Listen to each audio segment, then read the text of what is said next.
ईमानदारी की कहानी। ईमानदारी ही सबसे बड़ा धन है। मुरारीलाल अपने गांव के सबसे बड़े चोरों में से एक था। मुरारी रोजाना जेब में चाकू डालकर रात के लोगों के घर में चोरी करने जाता। पैसे से चोर था, लेकिन हर इंसान चाहता है कि उसका बेटा अच्छे स्कूल में पढ़ाई करे, तो यही सोचकर बेटे का एडमिशन एक अच्छे पब्लिक स्कूल में करा दिया था।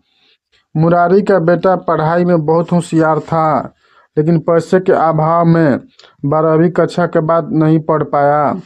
अब कई जगह नौकरी के लिए भी अप्लाई किया, लेकिन कोई उसे नौकरी पर नहीं रखता था। एक तो चोर का बेटा, ऊपर से केवल 12वीं पास, तो ये कोई नौकरी पर नहीं रखता था। अब बेचारा बेरोजगार की तरह ही दिन रात घर पर ही पड़ा रहता।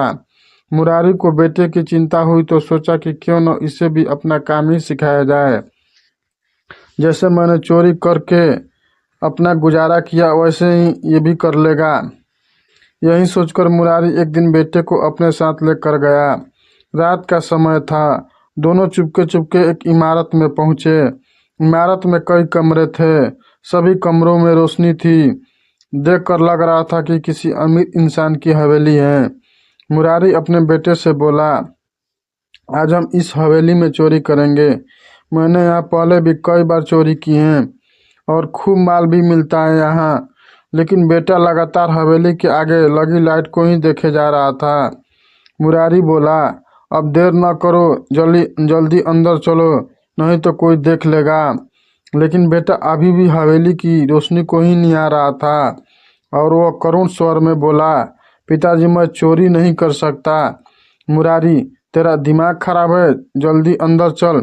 बेटा, पिताजी जिसके यहाँ से हमने कई बार चोरी की है, देखिए आज भी उसकी हवेली में रोशनी है और हमारे घर में आज भी अंधकार है।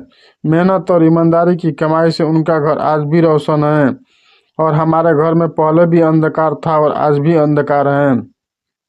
मैं भी ईमानदारी और मेहनत से कमाई करूंगा और उस कमाई के दीपक से मेरे घर में भी रोशनी होगी। मुझे ये जीवन में अंधकार भर देने वाला काम नहीं करना। मुरारी की आंखों से आंसू निकल रहे थे। उसके बेटे की पढ़ाई आज सार्थक होती दिख रही थी। मित्रों, बेईमानी और चोरी से इंसान क्षण भर तो सुखी रह सकता है, लेकिन उसके जीवन में हमेशा के लिए पाप और अंधकार भर जाता है। हमेशा अपने काम को मेहनत और ईमानदारी से करे।